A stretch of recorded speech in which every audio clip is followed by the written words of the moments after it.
Hey, it's Dr. Kilbane, and I am here at an incredible conference called MAPS right here in Charlotte. And one of my all-time favorite physicians who I've learned so much from, and really she and a couple of her colleagues just absolutely changed the way that I was practicing medicine. This is Liz Mumper. Hi.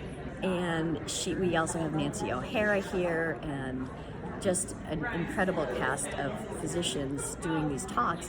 And Liz, so we've been chatting beforehand, and you have been doing this, and have been one of the pioneers in treating kids on the autism spectrum, that it's a neuroinflammatory disease, and talking about nutrition, and you have an incredible practice. I would love to hear, how long have you been practicing? Well, 42 years, but I've really been in the autism space and chronic illness space for about 25 years. All right. And so I said to her and I actually teared up thanking her for all that they've done, because she and this group of physicians, you've always done the hard thing. It's easier to kind of bury your head and say, I don't know what's happening, because the autism epidemic started while you were a young practitioner, right? And so you had to start shifting. So, and it's not just autism, it's eczema, it's asthma, it's allergies, it's all of these things. And so I said to Liz, what is your, what are her three main takeaways from a 42-year, and she's still going strong. Yeah, writing, and you're doing all kinds of amazing things. But what were your three big takeaways? Well, I think I have to thank my parents, because they taught me to do the right thing, even if it made me unpopular or it was hard.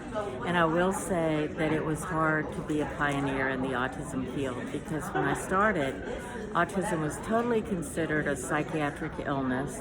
Parents were having to go to therapy. Mothers were being blamed that they were refrigerator moms and not loving their kids enough, and that's what had caused their kids' autism. And it was clear to me that the kids had lots of medical problems. So it was kind of a revolutionary idea that we should look at the medical problems and identify them and treat them, and then sometimes the kids would actually get better. I learned most of what I know about autism, honestly, from the parents.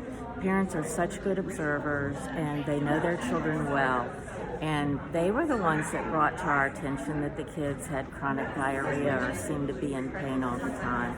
They were the ones that talked to us about their allergies and food sensitivities. So that's really important.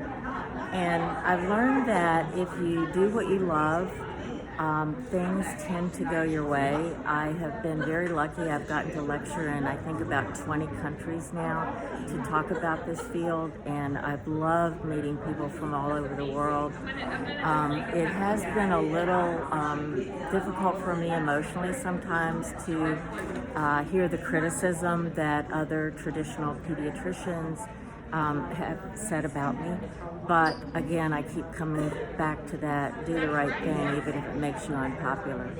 So my advice to anyone out there would be to really listen to your patients, and that it can be rewarding to do what's hard, because if you have a complicated kid that's been suffering for years, and sometimes it's something as simple as getting them to sleep through the night, and the parents love you for it.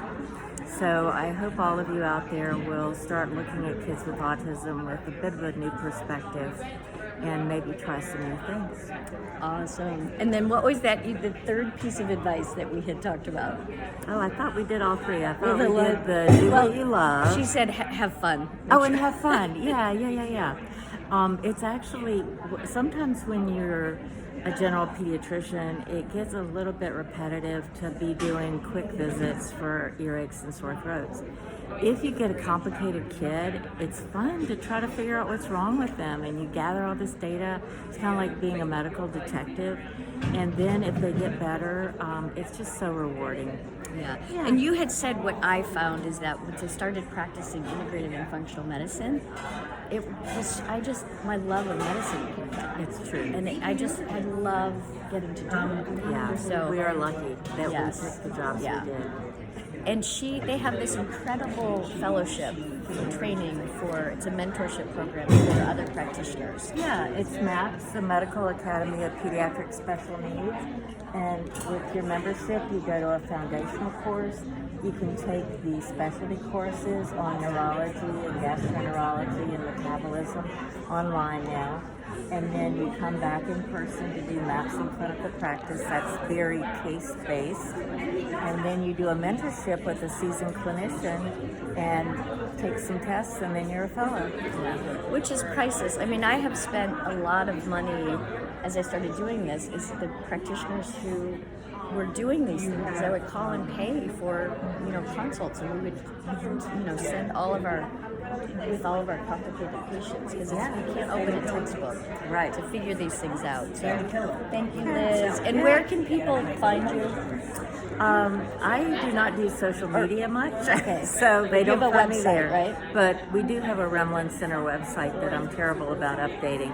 I do practice in Lynchburg, Virginia. And will you spell the name of the Rimland? Rimland, Rimland, named after Bernie Rimland, who is the one that proved that refrigerator mothers were not to blame, and the one that first raised the issue of biochemical and metabolic abnormalities in children that had autism. Great. Awesome. Thank you, Liz. Yeah, It's such an you're honor welcome. to get to be here with you. You're welcome. All right.